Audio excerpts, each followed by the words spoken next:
Hi all, welcome to our channel turning PSC. നമുക്ക് PYQ ആയിട്ടുള്ള കുറച്ച് ക്വസ്റ്റ്യൻസ് പരിചയപ്പെടാം. ഫസ്റ്റ് ക്വസ്റ്റ്യൻ, കേരളത്തിലെ കായലുകളെ സംബന്ധിച്ച പ്രസ്താവനയിൽ ശരിയല്ലാത്തവ തിരഞ്ഞെടുക്കാം. ശരിയല്ലാത്തവയാണ് ചോദിച്ചിരിക്കുന്നത്, അതായത് തെറ്റായവയാണ് ചോദിച്ചിരിക്കുന്നത് അല്ലേ. നമുക്ക് നോക്കാം. കേരളത്തിലെ ശാസ്താംകോട്ട കായൽ കൊല്ലം ജില്ലയിൽ സ്ഥിതി ചെയ്യുന്നു. അത് ശരിയാണല്ലേ. ശാസ്താംകോട്ട എവിടെയാണ്? കൊല്ലം ജില്ലയിൽ. കേരളത്തിലെ ഏറ്റവും വലിയ കായൽ അഷ്ടമുടി, അത് തെറ്റാണ് അല്ലേ. കേരളത്തിലെ ഏറ്റവും വലിയ കായൽ അഷ്ടമുടി എന്ന് പറയുന്നത് തെറ്റാണ്. അടുത്തത്, സമുദ്രനിരപ്പിൽ നിന്നും ഉയരത്തിൽ സ്ഥിതി ചെയ്യുന്ന പൂക്കോട് കായൽ വയനാട്ടിലാണ് സ്ഥിതി ചെയ്യുന്നത്. പൂക്കോട് കായൽ എവിടെയാണ്? വയനാട്ടിൽ. അത് ശരിയാണല്ലേ. പൂക്കോട് കായൽ വയനാട്ടിൽ. അപ്പം 1ഉം 3ഉം ആണ് ശരി. ഓപ്ഷൻ 1ഉം 3ഉം ശരിയാണ്. 2 ഓപ്ഷൻ ബി ആണ്. അതായത് 2 മാത്രം തെറ്റായതല്ലേ ചോദിച്ചിരിക്കുന്നത്. അപ്പോൾ 2 എന്ന് പറയുന്നത് ഓപ്ഷൻ. അടുത്ത ക്വസ്റ്റ്യൻ, താഴെ പറയുന്ന പ്രസ്താവനയിൽ ശരിയായത് കണ്ടെത്തുക. ഇവിടെ ശരിയായതാണ് ചോദിച്ചിരിക്കുന്നത് അല്ലേ. കൊല്ലത്തെ തമിഴ്നാടുമായി ബന്ധിപ്പിക്കുന്ന ചുരം താമരശ്ശേരി ചുരം, അത് തെറ്റാണ് അല്ലേ. വയനാട് ചുരം സ്ഥിതി ചെയ്യുന്ന ജില്ലയാണ് കോഴിക്കോട്. വയനാട് ചുരം എവിടെയാണ്? കോഴിക്കോട്. നമ്മൾ പെട്ടെന്ന് വയനാട് എന്ന് എഴുതാൻ തോന്നും, അല്ല, കോഴിക്കോടാണ് വയനാട് ചുരം സ്ഥിതി ചെയ്യുന്നത് കേട്ടോ. PYQ ആണത്. വയനാട് ചുരം സ്ഥിതി ചെയ്യുന്ന ജില്ല കോഴിക്കോട്.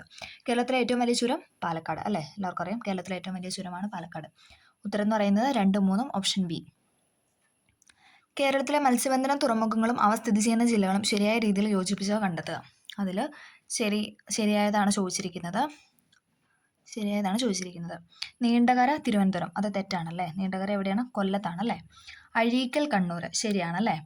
പൊന്നാനി മലപ്പുറം, അഴീക്കൽ കണ്ണൂർ, പൊന്നാനി മലപ്പുറം. കായംകുളം എറണാകുളം, കായംകുളം നമുക്കറിയാം, കായംകുളം എവിടെയാണ്? ആലപ്പുഴയിലാണല്ലേ. അപ്പം അതിനകത്ത് ശരിയായതാണ് ചോദിച്ചിരിക്കുന്നത്. 2ഉം 3ഉം ഓപ്ഷൻ എ ആണ് ശരി അല്ലേ. അടുത്ത ക്വസ്റ്റ്യൻ, കേരളത്തിലെ വൈദ്യുത പദ്ധതി സംബന്ധിച്ച് ശരിയായ പ്രസ്താവന കണ്ടെത്തുക. കേരളത്തിലെ വൈദ്യുത പദ്ധതിയെ സംബന്ധിച്ച് ശരിയായവ തിരഞ്ഞെടുക്കുക. സ്റ്റേറ്റ്മെൻ്റ് ഒക്കെ വരുമ്പോൾ നമ്മൾ ശ്രദ്ധിക്കണം, ശരിയായതാണോ ശരിയല്ലാത്തതാണോ എന്ന് ശ്രദ്ധിച്ചിട്ട് വേണം ആൻസർ ചെയ്യാൻ. ഓക്കെ. കേരളത്തിലെ വൈദ്യുത ഉൽപ്പാദനത്തിന് പ്രധാന സ്രോതസ്സ് ജലമാണ്. നമുക്കറിയാം അല്ലേ. കേരളത്തിലെ വൈദ്യുത ഉൽപ്പാദനത്തിന് പ്രധാന സ്രോതസ്സ് എന്ന് പറയുന്നത് എന്താണ്? ജലമാണ്. കേരളത്തിലെ ആദ്യത്തെ ജലവൈദ്യുത പദ്ധതി ഏതാണ്? പള്ളിവാസൽ, അതും ശരിയാണല്ലേ. കേരളത്തിലെ ആദ്യത്തെ ജലവൈദ്യുത പദ്ധതിയാണ് പള്ളിവാസൽ.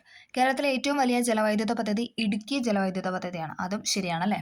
കേരളത്തിലെ ഏറ്റവും വലിയ ജലവൈദ്യുത പദ്ധതി എന്ന് പറയുന്നത് ഇടുക്കി അല്ലേ, അതും ശരിയാണ്. അപ്പോൾ ഓപ്ഷൻ ഏതാണ്? ഓപ്ഷൻ ഡി, എല്ലാം ശരിയാണ് അല്ലേ. അപ്പം ഈ കൊടുത്തിരിക്കുന്ന എല്ലാം എല്ലാവർക്കും മനസ്സിലായെന്ന് പ്രതീക്ഷിക്കുന്നു. ഇഷ്ടമെങ്കിൽ ലൈക്ക് ചെയ്ത് സപ്പോർട്ട് ചെയ്യുക. Okay, thank